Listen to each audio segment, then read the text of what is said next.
Meus irmãos, a graça e a paz do nosso Senhor e Salvador Jesus Cristo, estou aqui para mais um vídeo para o meu, para o teu, para o nosso canal Teologando e Capacitando.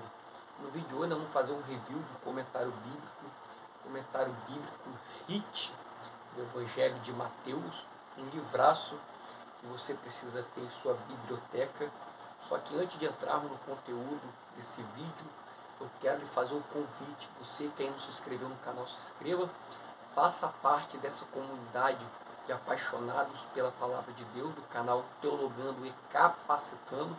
Também não esqueça de ativar o sininho das notificações para você ficar informado toda vez que eu subir um vídeo novo para o canal. Não esqueça de deixar o like, pois o like ajuda muito o YouTube a reconhecer a relevância do conteúdo postado e assim divulgar e engajar mais pessoas. E também compartilhe os nossos vídeos em suas redes sociais, no WhatsApp, Facebook e Instagram. Fazendo assim, você irá ajudar o canal a crescer e ajudar uma pessoa em sua caminhada cristã. Também não deixe de compartilhar no grupo da tua igreja, no grupo de líderes, de membros, de obreiro. Quem sabe você pode estar ajudando alguma pessoa também na sua caminhada. Então vamos para o review do comentário HIT de Mateus.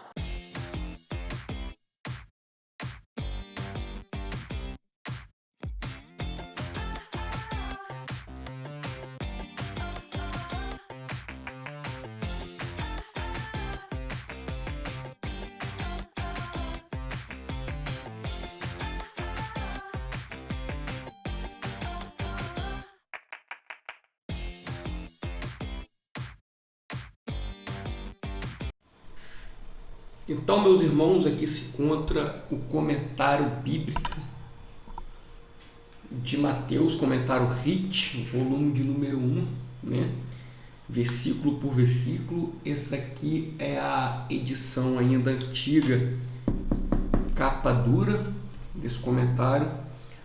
E a lombada dele, eu colei esse adesivozinho que ele vem numa capinha, né? Ele é todo coberto por uma capa, só que eu tirei. Comentário com 523 páginas, comentário de Mateus. É um comentário, a coleção HIT, que eu indico muito para o seu estudo bíblico, né? Um comentário expositivo que tem 16 volumes abrangendo todo o Novo Testamento. O Antigo são, se não me falha a memória, 19 volumes. E o Antigo Testamento ainda não se encontra completo, já o Novo Testamento está completo. Então aqui é o comentário de Mateus, nós vamos ver aqui a sequência do índice geral da série, a ficha catalográfica. A editora Sã Doutrina está lançando as novas edições, que é a capa brochura, uma formatação totalmente diferente, que é o índice dos capítulos de Mateus, para você que é pré-tribulacionista, né? Dispensacionalista, comentário aqui vai te atender muito, que é a prefácio edição inglesa, prefácio edição brasileira, Mateus por John Hagin, né? Que é a introdução, né, do livro técnico, apologia do autor, pano de fundo religioso e político, uma sinopse do Evangelho segundo Mateus, esboço, citações do Velho Testamento. Isso aqui é bom nós estarmos estudando para compreender o seu contexto histórico, cultural, pelo qual o autor escreveu, nesse pano de fundo religioso e político. Isso aqui é que te dá toda a base interpretativa do texto, né? Para quem Mateus escreveu, por que escreveu, vai abranger todo o seu contexto, né, do Evangelho. A sinopse do Evangelho de segundo Mateus,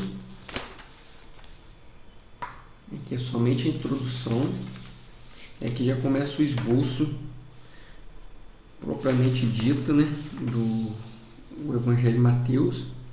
Capítulo 1 ao 4, o rei vem ao seu povo. Capítulo 5 ao 12, o ministério do rei ensinando com milagres. Capítulo... No capítulo 13 ao 20, o ministério do rei ensinando com parábolas. Capítulo 20 ao 25, o advento do rei, passado e futuro. capítulo 26 ao 28, a crucificação e ressurreição do rei. Então, pode ver que é um esboço bem detalhado. Você pode estar parando o vídeo aí para estar acompanhando esse esboço aí, ó.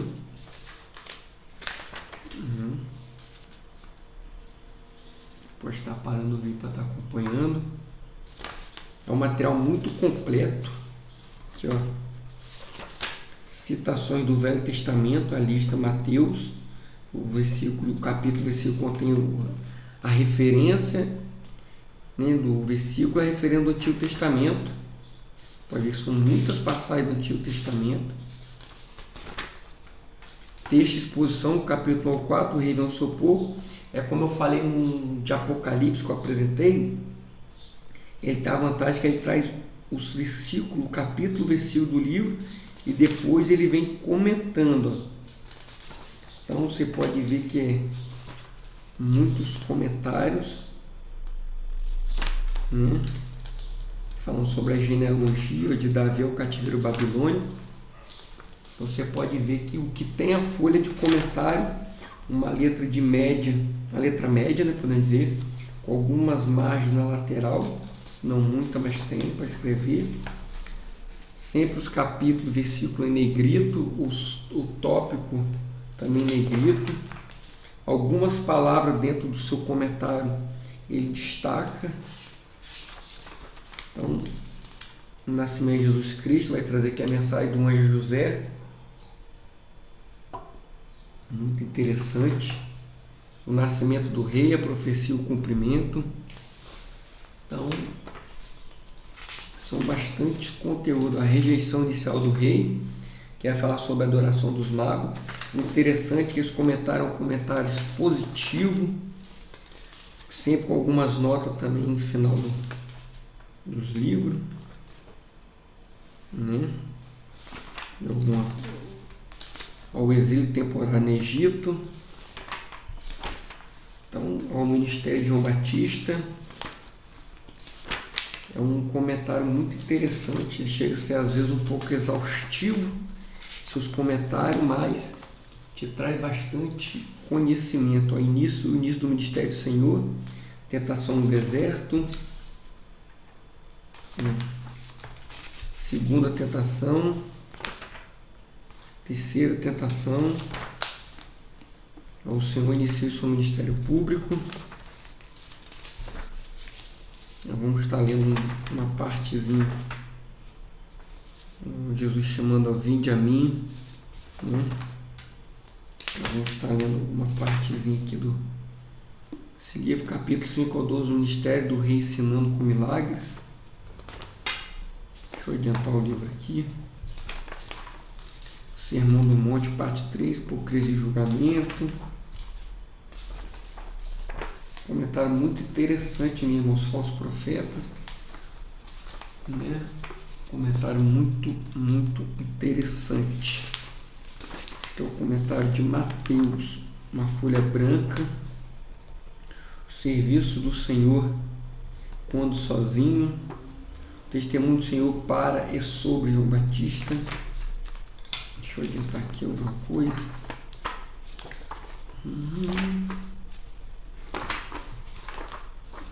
Vamos para o capítulo 24 de Mateus, onde é um capítulo de muitos debates a respeito, né, que tange o arrebatamento ali entre pré e pós, né, ao segundo advento do Rei Glória, o discurso do Monte das Oliveiras. Ele vai trazer aqui, ó, onde eu grifei que eu estava estudando a respeito, né? Os acontecimentos durante os últimos 7 anos, que já fala da grande tribulação, versículo 21, interessante, versículo 4, versículo 5, ele vai trazer aqui, ó, mas depois da igreja ter sido removido ou arrebatado, então surgirá o anticristo, o falso profeta, são a mesma pessoa. O ministério da iniquidade já está operando, como diz 2 Tessalonicenses 2,7. Mas quando o Espírito de Deus for tirado e o que impede removido, então será revelado o iníquo, né? No versículo 8. Então, o anticristo só irá se manifestar quando a igreja for arrebatada. Eu não creio que a igreja está sendo preparada para encontrar com o anticristo, né? Para mim é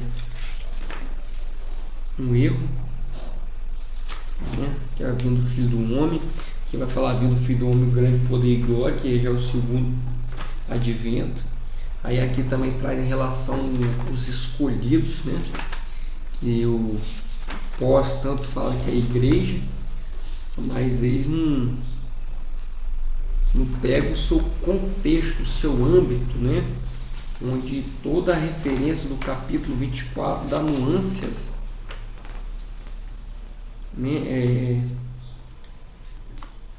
Ao contexto judaico.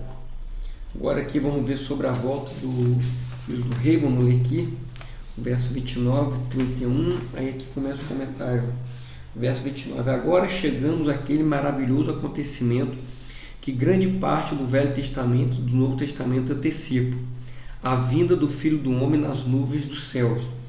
A palavra logo depois indica que ele vem exatamente no final dos 3 anos e meio da grande tribulação. Fatos astronômicos acontecem primeiro. Estes podem ser assim, ser entendido de duas formas. Primeiro, fisicamente, os corpos celestes escurecerão de várias maneiras, para que nada impeça que os homens vejam o Filho do Homem na sua glória. Compare isso com a posição de João Batista. Ele foi removido da cena do seu ministério para que nada desviasse a atenção do mistério de Cristo, que veio depois dele. Ele era a candeia que ardia e alumiava, João 5,35. Mas ele teve que diminuir para que Cristo pudesse crescer, João 3,30, pois ele era a luz do mundo. Em Atos 2,20, Pedro citou Joel 2,31. O sol se converterá em trevas e a luz sangue. O último, sem dúvida, será um efeito de coloração causada por atividades vulcânicas na Terra. Atos 2,19. Todos estes fenômenos físicos acontecerão porque Deus está em controle das forças da natureza. Veja Apocalipse 6,12, no 6º selo. Apocalipse 8,12, a 4ª trombeta. Naquele tempo os céus serão abalados antes da introdução da nova aliança feita com as duas casas de Israel. Hebreus 12, 26 e 27. Assim como o Monte Sinai tremeu quando a primeira aliança foi dada, Êxodo 19, 18, por meio disto as coisas que não podem ser abaladas permanecerão. Aí vai trazer também aqui um relato metaforicamente.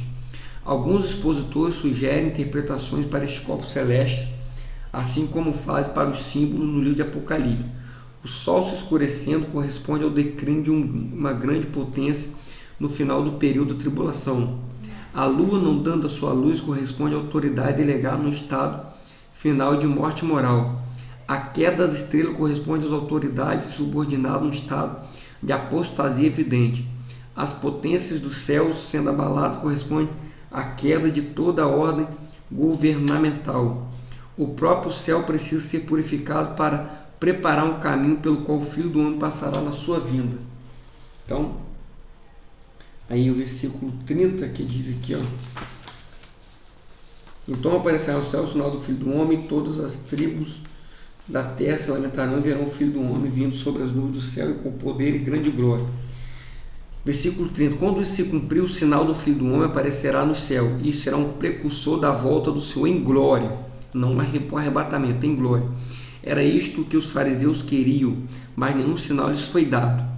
Mateus 12, 39, 16, 1. Fisicamente, naquele dia futuro, o sinal que aparecerá nos corpos celestes será evidente até para um incrédulo mais indiferente. Em Gênesis 1,17, Deus colocou no céu para iluminar, para governar o dia e a noite, para sinais e para tempos determinados e para dias e anos. As suas órbitas são tão regulares e obedecem às leis naturais que tornam possível calcular as suas posições com muitas antecedências, e nós nem pensamos na sua importância. Tal ordem na criação de Deus gera desprezo e não dá nenhum apoio à fé. Por isso as pessoas perguntam: onde está a promessa da sua vinda? porque aparentemente todas as coisas permanecem como desde o princípio da criação. 2 de Pedro 3,4. Aí vai dizer aqui, consequentemente, algo extremamente extraordinário será necessário como um sinal, talvez relacionado ao brilho, às órbitas, às posições, aos tempos dos corpos celestes. Se de repente 30 estrelas aparecem em linha reta, os homens comentariam, isto é o dedo de Deus. Êxodo 8:19. Êxodo 8:19, pois nenhuma explicação racional poderia se encontrar. Então, ele está falando aqui a respeito, né, da vinda do Filho do Homem. Aqui, a parábola relacionada à volta do Rei em glória, parábola das 10 virgens, que também é muito debatida, discutida. Vamos repetir aqui, por questões práticas, consideraremos as 5 prudentes como representando a igreja, e as 5 nécias como representando a nação judaica que não é salva. Outros expositores podem ver estes 2 grupos como existindo durante os últimos 7 anos. Neste caso, as virgens prudentes não podem representar a igreja, sim o remanescente fiel dos judeus. Não devemos nos surpreender que a igreja pode ser vista em tal parábola, pois isso já aconteceu notoriamente, por exemplo, em Mateus 21:43, onde uma nação que deu seus frutos toma o lugar dos lavradores maus. Aqui, em relação às parábolas das virgens, há muitos debates de interpretação sobre quem é, se é a igreja, se é Israel, e aqui dá a entender que esse autor considera, como diria, por práticas, questões práticas, como a igreja, ou seja, é um modo prático de aplicação, mas cabe aqui interpretações de cada intérprete da Bíblia, né? Que vai dizer aqui, as lâmpadas são as esferas de testemunho destes 2 grupos, existindo lado a lado desde Atos 2, como Paulo indicou em 1 Coríntios 10:32.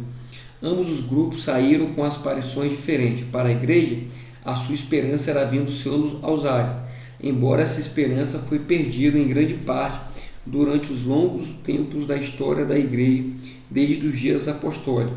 Para os judeus, a sua esperança era a vinda do Messias prometido, embora os seus corações estavam fechados pela incredulidade ao fato que este Messias era Jesus de Nazaré, agora exaltado no trono dos céus. O estado das prudentes e das loucas já foi descrito em Mateus 7:24-27, onde a aceitação ou a rejeição das palavras do Senhor é o que faz toda a diferença. Então, interessante. Então, meus queridos irmãos, esse aqui é o comentário de Mateus, muito interessante mesmo, né? Para o seu estudo, para você que é pregador, eu aconselho esse comentário. A editora Sã Doutrina está de parabéns. O que eu acho mais interessante nesses comentários da editora Sã Doutrina é o valor do material e o conteúdo que eles entregam. Muito bom, muito em conta. Então, meus irmãos, que Deus possa lhe abençoar. Até o próximo vídeo, em nome de Jesus. Amém.